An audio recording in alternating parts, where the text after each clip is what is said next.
Now on Sunrise, Pope Francis honored and remembered. Hundreds of thousands of people, including world leaders, gathered to honor the last pontiff. We take you to Vatican City.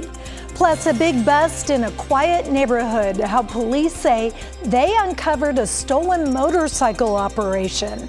Your news starts now.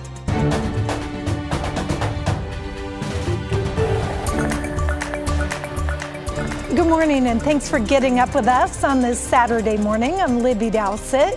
Your headlines in just a minute, but first, here's Daisy Caballero with our Saturday forecast. Good morning. Good morning. Happy Saturday.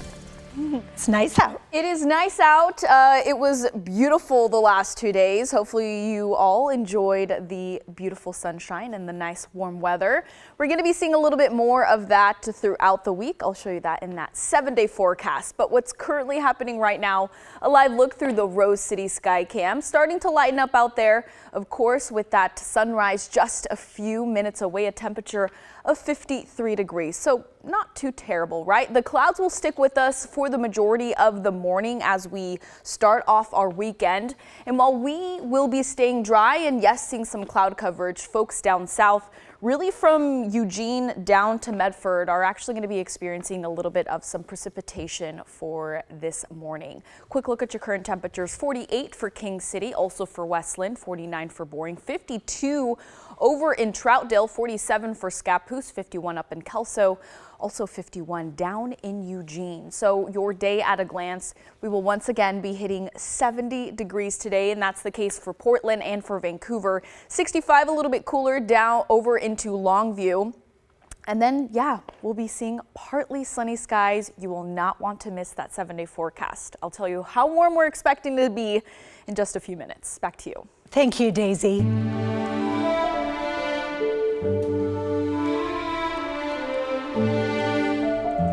We begin this morning with a day of remembrance in Vatican City. Hundreds of thousands of people, including more than 50 world leaders, gathered in Vatican City to say goodbye to Pope Francis. Speakers at the funeral mass echoing one of the Pope's favorite messages: build bridges, not walls. To that end, the White House confirms President Trump and Ukrainian President Volodymyr Zelensky met before the service with a promise to talk more later today. A welcome development for crowds who came to Rome from around the world and wanted to be there for today's ceremony. He had that message of like, I'm not someone powerful, I'm here to guide you, but like I need you also to come with me. So he was always inviting, welcoming others. And I think that's something that highlights his personality and the type of church that he wanted to build. After the service, Francis's body was taken to be buried at the Basilica of St. Mary Major, which was one of his favorite places to pray. Francis is the first pope in more than a century not to be entombed in St. Peter's Basilica. Stay with KGW for continuing coverage of Pope Francis's death and the choosing of the next pontiff. If you missed this morning's live stream, we'll have the full funeral available on demand on our KGW Plus TV app. And here at home, we are tracking a developing story. Hackers have reportedly released millions of sensitive files onto the dark web. Details that were stolen from the Oregon Department of Environmental Quality, or DEQ.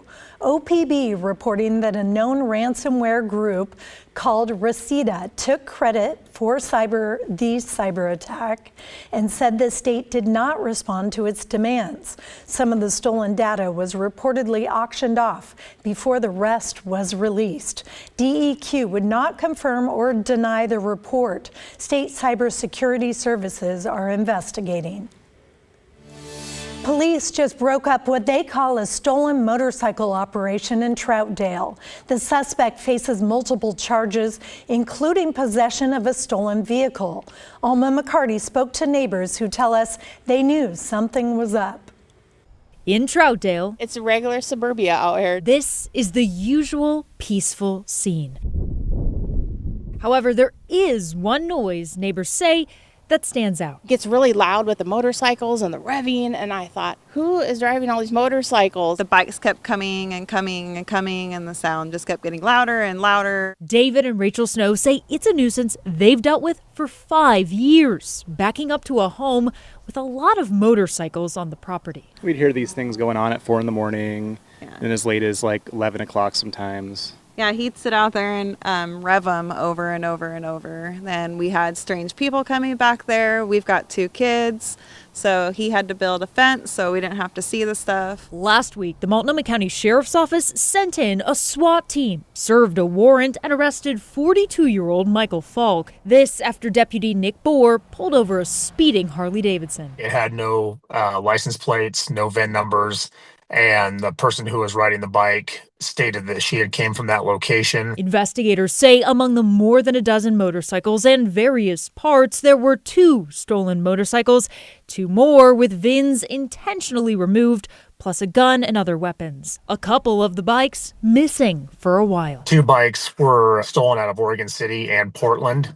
I believe they were in 2023. The Snows say despite the charges, they fear this activity will continue. I'm afraid that we're going to have to sell our house because this is never going to go away. And I'm thankful the cops are trying to do what they can do, but their hands are tied. And our newsroom received a message from the suspect saying he doesn't deal with known stolen bikes, but he said he doesn't check the VINs either. Portland police are searching for a driver they believe caused a chain reaction crash involving an ambulance. An AMR crew called police around 2 a.m. Friday morning saying they were being tailgated by a suspicious van.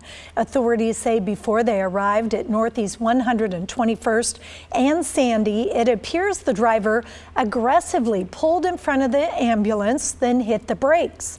That caused the ambulance to slam on its brakes and another vehicle to crash into the back of the ambulance. The driver of the van took off. No one was injured. A 19-year-old is headed to prison for killing his best friend in a street racing crash. The parents of the victim hope this case convinces some drivers to quit that dangerous hobby. Thursday, Juan Medina Dominguez pleaded guilty to criminally negligent homicide, reckless driving, and unlawful street takeover. The takeover happened in November on North Marine Drive and North Ledbetter Road. Investigators say Medina Dominguez was doing donuts when his car flipped onto its side, killing the passenger, 17-year-old Cameron Lively. Cameron's parents spoke at yesterday's hearing. I watched you that following Monday walk into arraignment with no remorse. You had the audacity to plead not guilty. I don't think Juan should spend the rest of his life in jail. You know what?